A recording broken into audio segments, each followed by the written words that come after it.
Hermanos, Dios los bendiga. El día de hoy vamos a tratar acerca del tema de Emmanuel, Dios con nosotros. Emmanuel, Dios con nosotros. Esta es una predicación que más o menos como de 45 a 1 hora, pero voy a hacerlo más cortito. Lo que pasa es que el día de ayer fuimos a las conferencias de los Grandes Lagos, allá en Nueva York, que fue la primera vez que fuimos, y pues Dios nos permitió que tuviéramos una participación ahí. Nada más íbamos a hacer con los jóvenes, pero a la mera hora también nos dijeron, ¿saben qué? El hermano que iba a tener a los adultos por enfermedad no puede venir, entonces usted también va a tener a los adultos. Okay.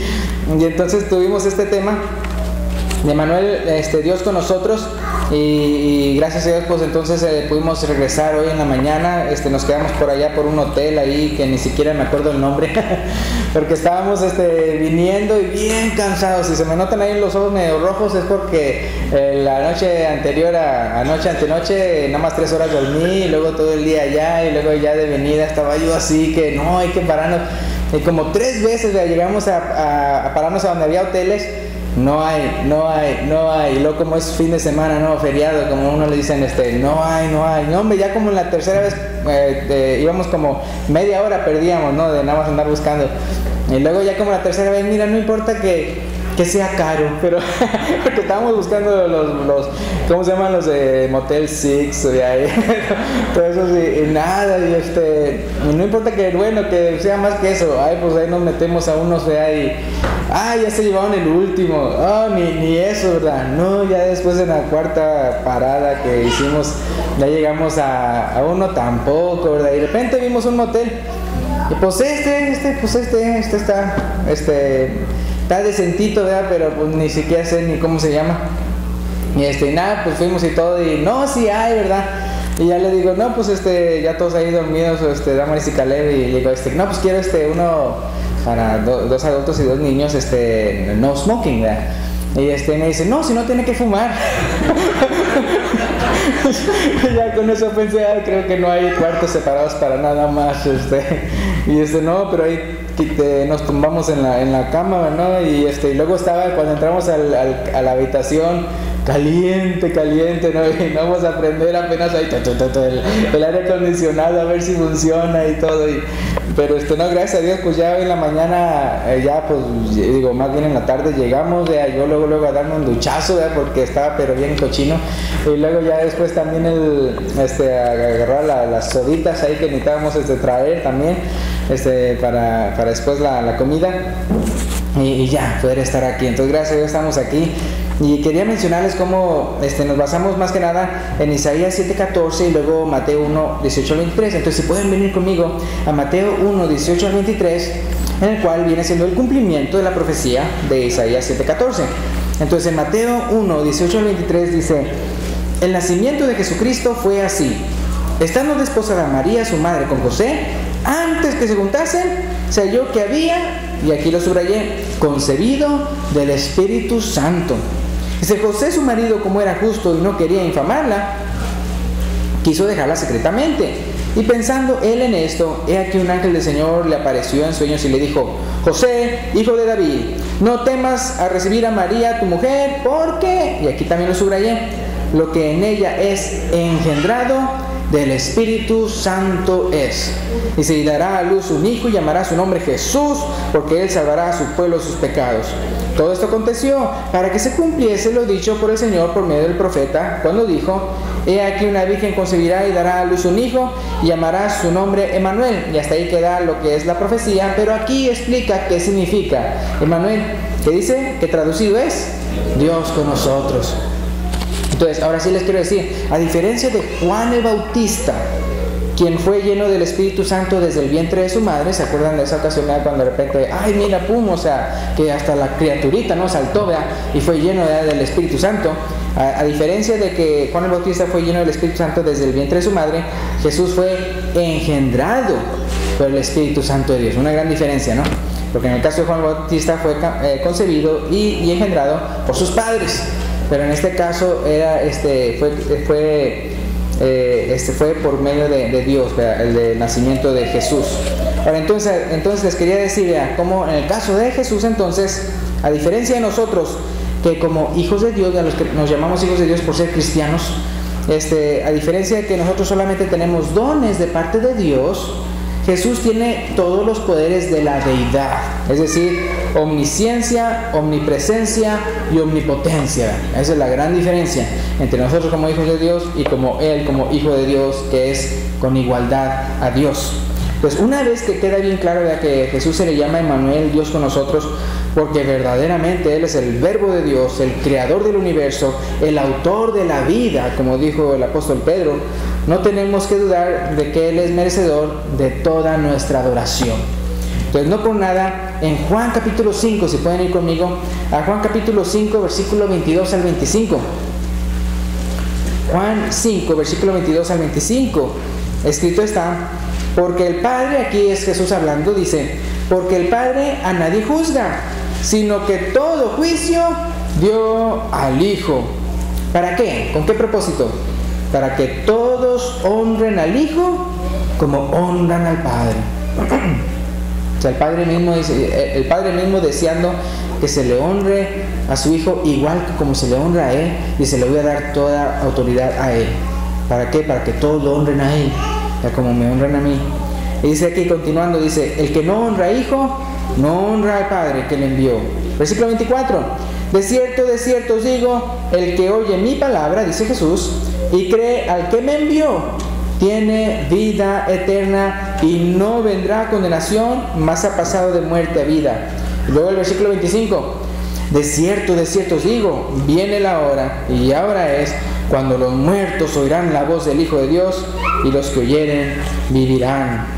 Ahora, en esta segunda sección del mensaje quisiera ser bien práctico, es decir, enseñarles conceptos muy aplicables a nuestra vida, ya que así como Jesús en su palabra nos enseña claramente que Él es Hijo de Dios con igualdad a Dios, o sea que Él es Dios ya porque Él fue engendrado por Dios, también Él quiere mostrarle, y por eso es que es Emmanuel, Dios con nosotros, Él también quiere mostrarle a sus seguidores que Él también quiere comprobar que Él es Hijo de Dios, porque Él hace las cosas que a Dios le agrada. Es decir, no nada más porque fue engendrado o porque tenga su ADN, sino que también, ¿verdad?, se comporta como Él.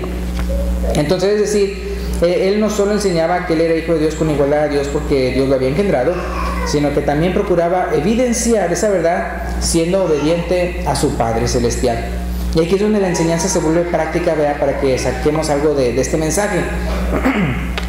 Y es que les iba a preguntar, ¿cuántas personas que ustedes conocen, a cuántas personas que no hacen la voluntad de Dios, llegan a decir, Dios está conmigo?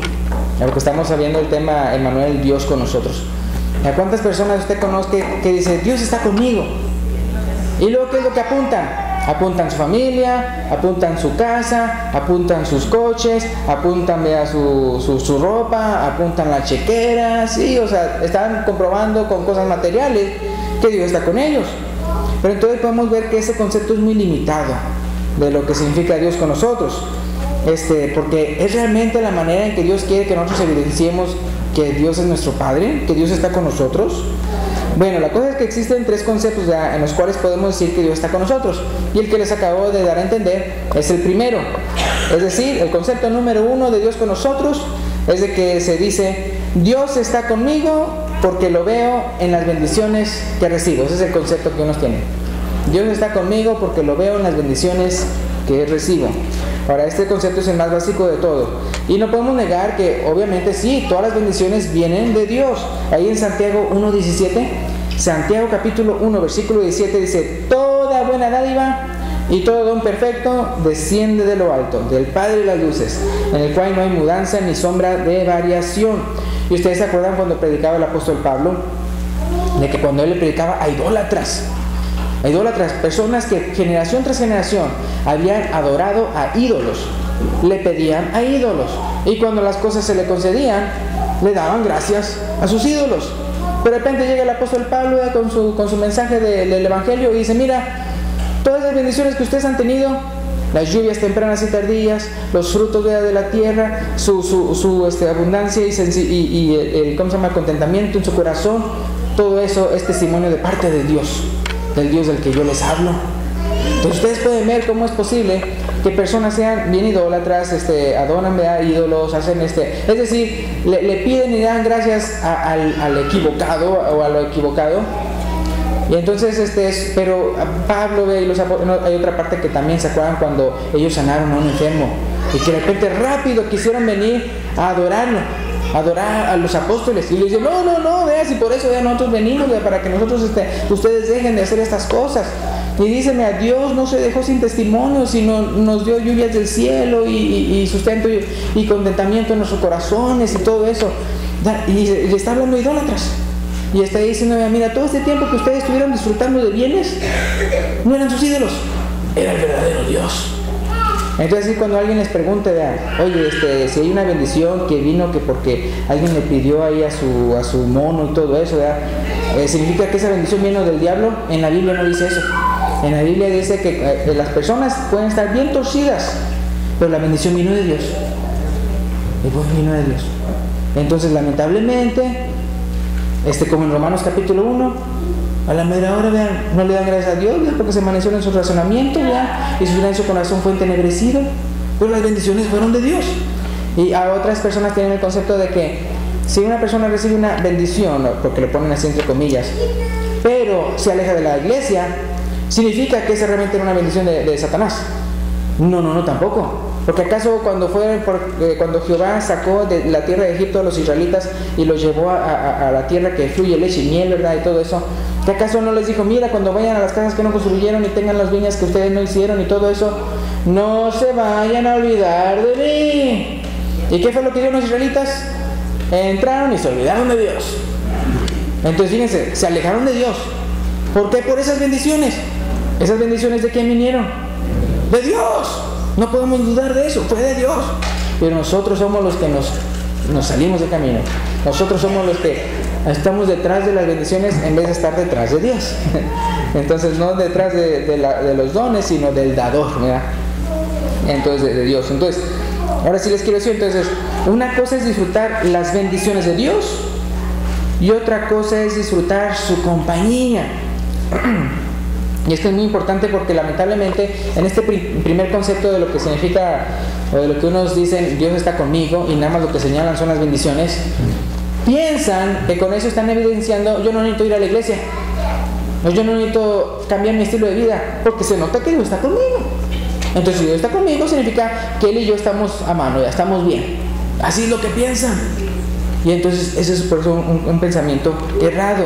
Es decir, sí, las bendiciones vienen de Dios, pero no significa que tú estés bien con Él. Es muy importante eso, que no malentendamos. Y una cosa es de que, por ejemplo, los hijos disfruten los regalos de los padres, y otra cosa es convivir con los padres. Una cosa es que la esposa disfrute el dinero del marido, y otra cosa es que tenga una feliz relación con su marido. Entonces, muy importante.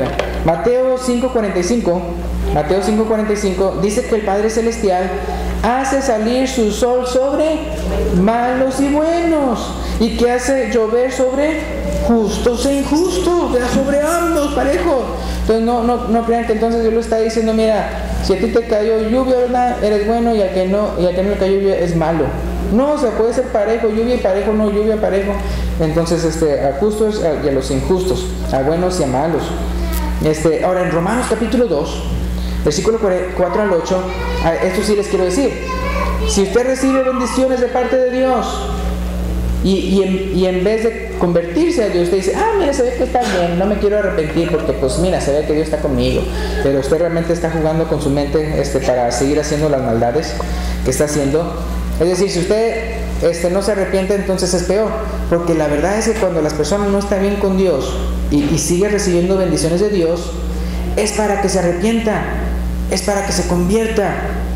Fíjense, eso lo dice Romanos 2, 4 al 8. O menospreciáis las riquezas de su benignidad, paciencia y longanimidad, ignorando que su benignidad te guía ¿a qué cosa? Al arrepentimiento.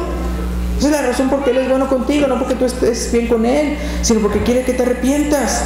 Pero dice el versículo 5: pero por tu dureza y por tu corazón no arrepentido, atesoras para ti mismo ira para el día de la ira y de la revelación del justo juicio de Dios. Fíjense, ¿se acuerdan que Jesús dice que hagamos tesoros? ¿Dónde? en los cielos, ¿ya? Y aquí, según aquí se ve, que entre más bendecido es usted aquí en la tierra y no se arrepiente, usted está haciendo un tesoro, pero ¿dónde? De condenación, un tesoro pero de ira de parte de Dios. Entre más bueno sea Dios con usted, más responsabilidad tiene usted delante de Dios de arrepentirse. Entonces, bien, eso es bien importante, ¿verdad? Que no malentendamos las bendiciones de parte de Dios. Ahora, ahí continuando en el versículo que estamos viendo, el versículo 6, el cual pagará a cada uno conforme a sus obras. Vida eterna a los que perseverando en bien hacer buscan gloria y honra e inmortalidad, pero ira y enojo a los que son contenciosos y no obedecen a la verdad, sino que obedecen a la injusticia. Entonces, qué bueno que Dios te bendice, pero no lo uses como una evidencia de que Dios está contigo, ¿verdad? Como para justificar tu estilo de vida que tal vez no es agradable delante de Dios. Y no nada más eso, sino que si tú crees que por tus bienes, tus bendiciones, eso significa que Dios está contigo, entonces ¿qué estás queriendo decir de aquellas personas que sin culpa alguna están enfermos o pobres o lisiados o sin trabajo? ¿Qué le estás tratando de decir a ellos? Que Dios no está con ellos. Otra vez, dije ¿cómo? Que sin culpa alguna. Porque si a final de cuentas están así, pero por propia culpa, porque andaban haciendo cosas malas y todo eso, bueno, están cosechando lo que están sembrando. Pero sin culpa alguna, la persona ve que no hizo nada malo y todo eso, y alguien le pegó por detrás, no sé, carro o algo, y pum, y está ahí en el hospital y todo eso, y el hermano que tiene la idea de que no, nada más el que está bendecido es el que es de parte de Dios, llega al hospital y dice, hermano, pues Dios no está contigo. ¡Oh! Era lo único que tenía, porque no tengo nada más, y me mata, ¿verdad? con eso. Entonces, por eso quiero que por favor vayan conmigo a Hebreos 11, 36 al 38. Hebreos 11, 36 al 38. Y es donde está hablando de los héroes de la fe. Los héroes de la fe. Ahora, antes que esos versículos que vamos a ver, dice puras cosas bien bonitas de los héroes de la fe. Y que taparon bocas de leones, y que conquistaron reinos, y hicieron un montón de cosas tremendas.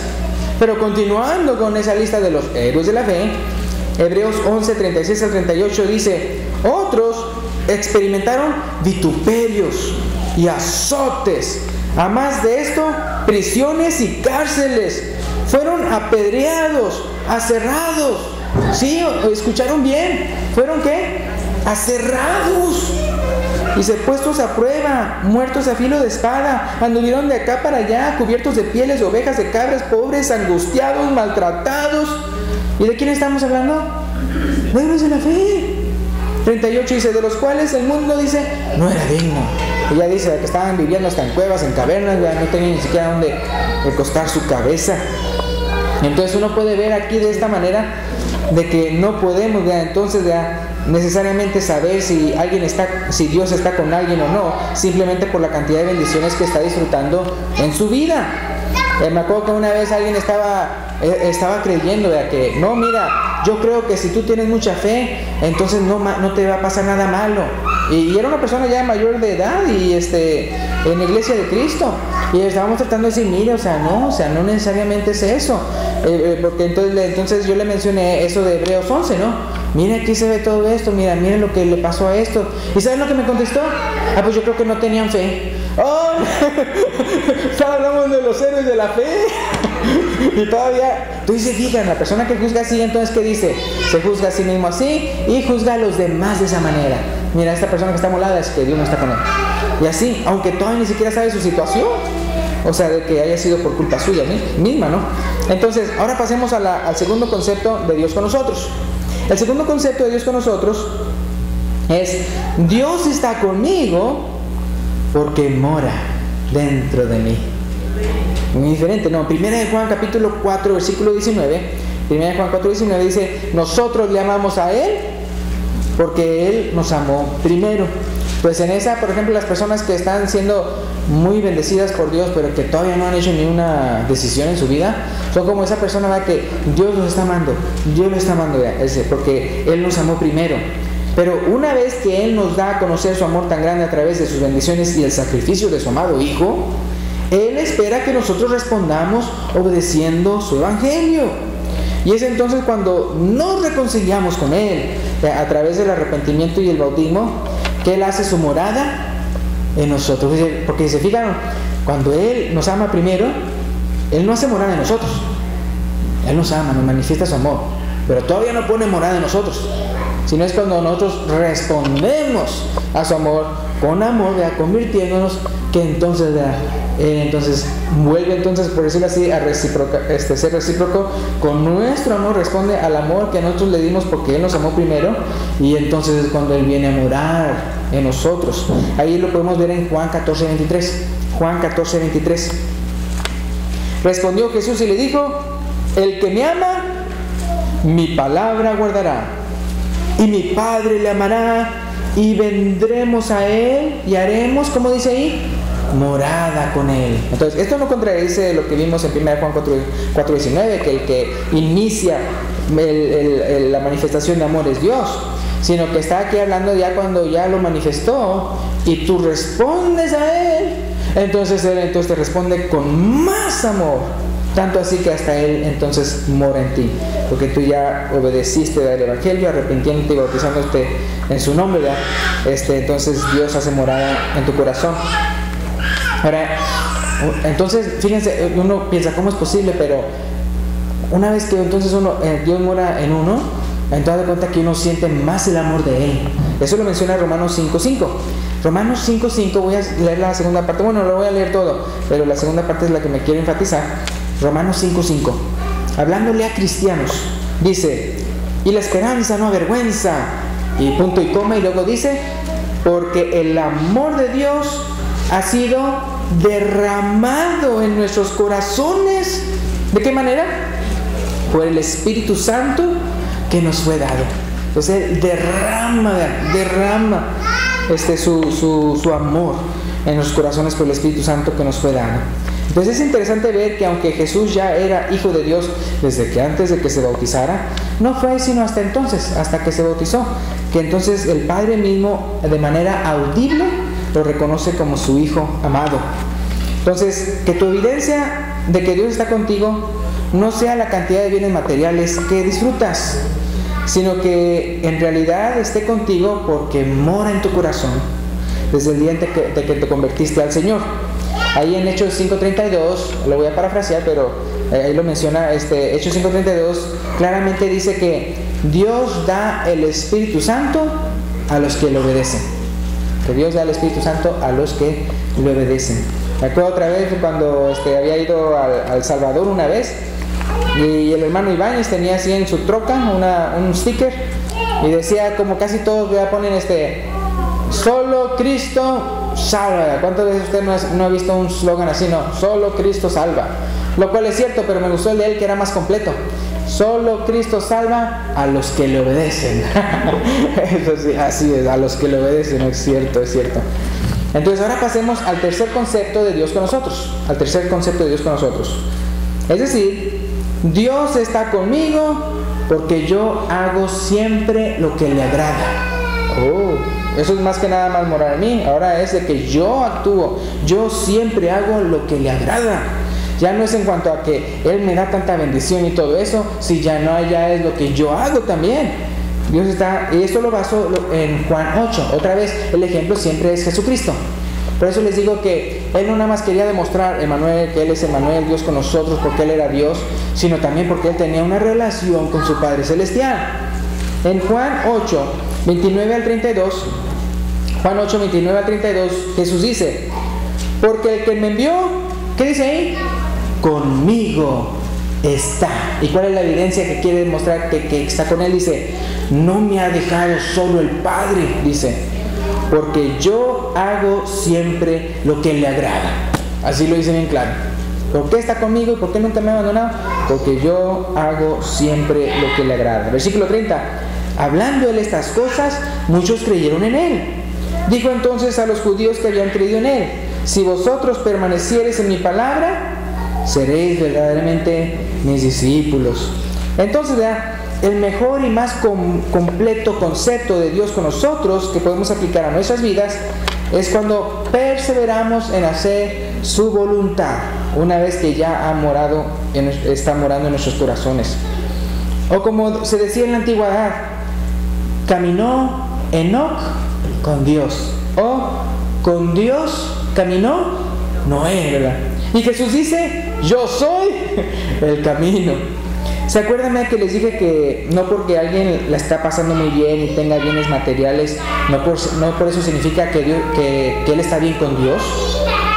Y que no porque alguien la esté pasando muy mal, significa que Dios no está con él. Bueno, un ejemplo favorito mío, y esta se la dedico a los jóvenes aquí, que están aquí, él viene siendo José, el hijo de Jacob. José, el hijo de Jacob. Estoy entonces asumiendo que ustedes ya se saben la historia, que está en los últimos capítulos, varios capítulos del libro de Génesis. Una historia buenísima que a mí me la enseñaron desde que estaba chico y a mí me impactó mucho. Fíjense, él, hablando de José, es el de la túnica de muchos colores. Él a su corta edad era de 17 años cuando comenzó a sufrir todas estas cosas. 17 años. ¿Cuántos de aquí tenemos que son de 17 años? Ay, mira, 17 por 3, porque pero desde 17 años cuando comenzaron sus tragedias. Fíjense, en su corta edad fue aborrecido a morir por sus hermanos mayores, vendido como esclavo, dado por muerto por sus padres, porque eso le habían dicho, ¿verdad?, que había muerto, llevado a un país lejos donde no tenía ni familiares ni conocidos, un país idólatra que no conocía a Dios, aparte tentado por una mujer a escondidas y casi a la fuerza a dormir con ella, y como no quiso pecar contra Dios, fue acusado de quererla violar, y por si fuera poco, a prisión fue a parar, y por varios años. No nada más fue a la prisión, sino aparte ya con una, así como de aquí, violador, o sea, con un mal testimonio, algo que él no hizo, con una acusación falsa. Entonces, y cuando él estaba en lo peor de lo peor de lo peor, Génesis 39:20, ¿qué dice? Génesis 39:20 y la primera parte del versículo 21. Cuando estaba en lo peor, como diciendo literalmente en el hoyo, dice, y tomó su amo a José y lo puso en la cárcel, donde estaban los presos del rey, y estuvo allí en la cárcel. ¿Y qué dice al principio del versículo 21? Pero Jehová estaba con José. Porque todo lo que le pasó no fue por culpa de él, o sea, no eran consecuencias de sus propios, que él había sembrado. Entonces, José siempre guardó su integridad, nunca dejó de ser fiel a Dios a pesar de todas las injusticias que sufrió desde su juventud. Cuando una persona, porque es cierto que no es cierto que a veces los jóvenes dicen, bueno, es que estoy joven, es que estoy chavalo, ¿verdad?, por eso hice estas decisiones equivocadas. Y fíjense, él era de 17 años cuando comenzó todas estas cosas feas que le pasó a él y no provocadas por él. Ahora fíjense, si él hubiera tenido el concepto erróneo de que Dios está solamente con las personas que no sufren nada, fácilmente se hubiera rebelado contra Dios pensando que lo había abandonado. Fácilmente hubiera hecho eso. Y cuando fue tentado, tampoco se excusó. Tampoco se excusó diciendo, pues soy joven, las hormonas están en su apogeo, la testosterona, soy buen parecido, porque dice la Biblia que era buen parecido, ¿no? Dice que era de buen parecer, y aparte de eso, soy apuesto, las traigo muertas, ¿ya? Dice, hasta la esposa de mi jefe me desea, nadie se va a dar cuenta, ella echó a todos los sirvientes para afuera, y ni mis papás, vean, ni mis papás que piensan que estoy muerto, y nadie aquí me conoce en todo el país. He trabajado duro, merezco un ascenso. Con tantos ídolos en Egipto, yo creo que ni Dios está aquí. O sea, él pudo haber hecho un montón de razonamientos para justificar, y no lo hizo. O sea, no importa que hasta ella se quede con mi ropa, yo me largo de aquí, porque eso fue lo que pasó. Y obviamente pues él no quería golpearla o algo así, sino pues si la única manera en que me puedo zafar es así, es por mi modo. Entonces, no, hermanos y amigos, José pudo haber tenido todas las cosas del mundo para pecar, hasta pudo haber dicho, vea, ¿cómo? Al final, vea, ¿cómo mantengo mi integridad contra la tentación y así me pagas? Yendo a la cárcel, a la prisión, así me bendices después de que yo pruebo mi integridad. Pero ¿hizo eso José o no? No, él nunca se quejó con Dios, él nunca. Ahora, ¿de qué fue? No fue porque es que él no se angustiaba, él estaba bien. No, acuérdense que más después ya sus hermanos reconocen que como cuando lo vendieron, cuando lo sacaron del pozo para venderlo, dice que llorando le rogaba que no hicieran eso. Y era el menor en aquel entonces. Después vino Benjamín. Pero imagínense de sus hermanos mayores, que usted piensa, estos me van a proteger, estos me van a cuidar, y en vez de eso me quieren matar. Y solamente si no fuera por Rubén no me mataron. Pero entonces uno puede ver, o sea, como él nunca dijo, no, pues entonces ya no sigo a Dios porque, pues, ¿cuál es la diferencia? De que soy o que no soy, fiel a Dios. Entonces nunca le reclamó a Dios nada. Y por su gran fidelidad, a su debido tiempo, Dios lo engrandeció, Dios lo engrandeció hasta hacerlo Señor en toda la tierra de Egipto. Y pudo ver a su familia de nuevo y salvarla también a su familia de la muerte, de la hambruna, ¿no? Ustedes saben la historia. Bueno, hermanos, hay veces que Dios verdaderamente está con nosotros. Esta es otra cosa que quiero mencionarles. Hay veces que Dios verdaderamente sí está con nosotros, pero no lo vemos ni lo sentimos porque tenemos conceptos equivocados en la cabeza y no entendemos los propósitos de Dios. Y con esto, ¿se acuerdan de cuando Dios visitó a Gedeón? En Jueces 6, Jueces capítulo 6, versículos 12 al 14. La Génesis, Éxodo, Levítico, Número, Deuteronomio, Josué, Jueces. Jueces capítulo 6, versículos 12 al 14. Fíjense lo que dice aquí. Esto lo digo porque ya vimos que el primer concepto de Dios con nosotros es que, mira, Dios me bendice y Dios está conmigo, ¿verdad? Es lo que uno dice. Otro dice, Dios está conmigo, ¿por qué? Porque verdaderamente Él mora en mí. Pero lo mejor es poder decir, Dios está conmigo porque yo hago siempre lo que le agrada, como también Jesús quiere enseñarnos a nosotros.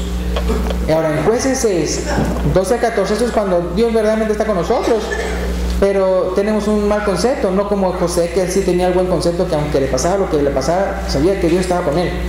Aquí en Jueces 6, 12 al 14, la estaban pasando mal aquí los israelitas, y dice, y el ángel de Jehová se le apareció y le dijo, ¿qué fue lo que le dijo? Jehová está contigo, le dice a Gedeón. Varón, y todavía le da cumplidos. Varón esforzado y valiente. El versículo 13, y Gedeón le respondió, Señor mío, si Jehová está con nosotros, ¿por qué nos ha sobrevenido todo esto? Bla, bla, bla, bla. ¿Y dónde están todas sus maravillas que nuestros padres nos han contado? Bla, bla, bla, bla. No nos sacó Jehová de Egipto. Y luego que dice, y ahora Jehová nos ha desamparado y nos ha entregado en manos de los madianitas. Pura queja, pura queja. ¿Y a quién se lo estaba diciendo? ¿Enfrente de quién le estaba diciendo esas palabras? Fíjense lo que dice el versículo 14. Y mirándole Jehová, entonces era una teofanía lo que estaba sucediendo ahí. Y mirándole Jehová le dijo, ve con esta tu fuerza y salvarás a Israel de la mano de los madianitas. ¿No te envío yo? Wow, entonces uno puede, o sea, si alguien le hiciera eso a usted, imagínese que usted fuera el jefe de una compañía y usted le ha hecho muchos bienes y todo eso, y las cosas malas que le han pasado fue por sus propias culpas, ¿verdad? Y de repente usted llega, hombre, el jefe está contigo. Hombre, si el jefe estuviera conmigo, no, hombre, no está esto, bla, bla, bla, bla, bla, puro cosas. Y está enfrente del jefe. Como ese, ¿cómo se llama ese Hidden Boss? O ese, los programas de que no saben que el jefe está ahí al lado. Y según él, el aprendiz. Pero aquí fíjense, que yo pienso, qué paciencia de Dios, qué dominio propio, porque fácilmente, porque estamos hablando de Dios, ¿verdad? Y criaturita, aquí. Y él ahí quejándose, ¿verdad? Cuando le acaba de decir, Dios está contigo. Hombre, yo creo que si fuéramos nosotros, ¡pum! Un rayo, luego, a exterminarlo, ¿verdad? ¿Por qué dijo eso, ¿verdad? No, pero en vez de eso le hizo, dice, mirándole Jehová, le dijo, ve con esta tu fuerza. Como dice, mira, con ese coraje que me acabas de demostrar, pues con ese coraje ve. con ese coraje, esa indignidad, eso, pues con eso, ¿acaso no te estoy enviando yo? Pues hermanos, ya, en vez de andar lloriqueando, tengamos fe de que Dios está con nosotros y manos a la obra. Manos a la obra. Yo les menciono a los hermanos, ya que hay veces que pasa de que dos hermanos sin saber el uno del otro me llegan a decir, no hombre, aquí es bien aburrido, los cantos, aquel desentonado, aquel esto, aquello, todo eso, de puras quejaderas, ¿no? Y otro hermano que está en la misma situación, no misma situación, sino hasta en la misma congregación, sin saber el testimonio del otro, dice, hombre, yo hace cuenta que vengo así con muchos problemas y lleno y angustiado y tantas cosas, y ya después que se termina el culto, yo salgo aquí hasta como una nube. Así lo dijo, así el hermano, o sea, no le estoy diciendo mentira. Dice, yo siento así que salgo hasta como con una nube. ¿Qué diferencia, no? ¿Y cuál fue la diferencia? Los dos estaban en el mismo lugar, Entonces, ¿qué era la diferencia? Ellos mismos, ¿no? Ellos mismos. Uno no sentía para nada a Dios y el otro hasta se iba de aquí en la nube. Digo, yo nunca vi la nube, ¿verdad? Pero wow, para que digas, ¿sí? Entonces es precioso la palabra de Dios. Fíjense, hermanos, quería llevarlos a 2 de Crónicas 16:9. Esta es una cita que casi no conocemos, pero es muy bonita. Es 2 de Crónicas, digo segundo porque es libro. 2 de Crónicas 16, la primera parte del versículo 9. Me gusta mucho. Dice, porque los ojos de Jehová contemplan toda la tierra para mostrar su poder a favor de los que tienen corazón perfecto para con él. Fíjense, o sea, Dios está así buscando en toda la tierra quién tiene un corazón perfecto para con él, para mostrarse poderoso en su vida. Pero como conclusión les quiero decir que Jesús es Emmanuel, Dios con nosotros. Por un lado, porque Él es parte de la deidad. Y como verbo de Dios se encarnó y tomó forma de hombre para venir a buscar y salvar lo que se había perdido. El disfrutar de sus bendiciones no es suficiente para decir que Dios está con nosotros. También tenemos que corresponder su amor recibido, obedeciendo el Evangelio, ¿verdad? Y una vez que hacemos eso, Él mora en nosotros, en nuestros corazones. Y una vez eso, tenemos que continuar, ¿verdad?, en el camino de Cristo y hacer siempre lo que le agrada. Y por eso, para el último cita, nada más para enfatizar la última, es Mateo 28, 18 al 20. Mateo 28, 18 al 20, en que se enfatiza otra vez cómo es que Dios está con nosotros. Mateo 28, 18 al 20. Y Jesús se acercó y les habló diciendo, toda potestad me es dada en el cielo y en la tierra, por tanto, id y haced discípulos a todas las naciones. ¿Cómo? Bautizándolos en el nombre del Padre, y del Hijo y del Espíritu Santo. Y el versículo 20 que dice, enseñándoles que guarden todas las cosas que os he mandado. ¿Y cuál es la promesa? Y aquí yo estoy, dice Jesús, yo estoy con vosotros, ¿cada cuándo? Todos los días, hasta el fin del mundo. Amén. Gracias, pues Dios los bendiga, que la paz de Dios sea con ustedes. Y si hay un hermano que tal vez se ha alejado de Dios y quiere reconciliarse, lo puede hacer. O si hay una persona aquí que ni siquiera el Espíritu de Dios mora en él, porque no ha obedecido el Evangelio y lo quiere hacer como ya leímos en su palabra, pero también puede pasar al frente cuando el hermano se lo indique. Gracias.